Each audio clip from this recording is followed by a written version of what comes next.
આશિફ ખાન પઠાણ હત્યા કેસમાં કોન્ટ્રાક્ટ કિલિંગનો પર્દાફાશ. ટેકનિકલ અને સાયન્ટિફિક પુરાવાઓના આધારે લિંબાયત પોલીસને મળી મોટી સફળતા.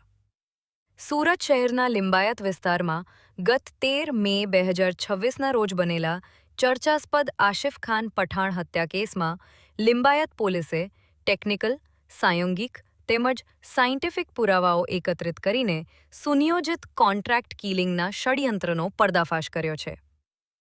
આ ગુનામાં લાંબા સમયથી પોલીસને થાપ આપી ફરાર રહેલા મુખ્ય આરોપી અને કુખ્યાત બિલ્ડર મોહમ્મદ હાસિમ કબૂલ અહેમદ સિદ્દીકીને લિંબાયત પોલીસે ચોક્કસ બાતમીના આધારે દબોચી લીધો છે. આરોપીનો 20 ગુનાઓનો કાળો ઇતિહાસ. ધરપકડ કરાયેલા કુખ્યાત બિલ્ડર મોહમ્મદ હાસિમનો ગુનાહિત ઇતિહાસ અત્યંત ચોંકાવનારો છે.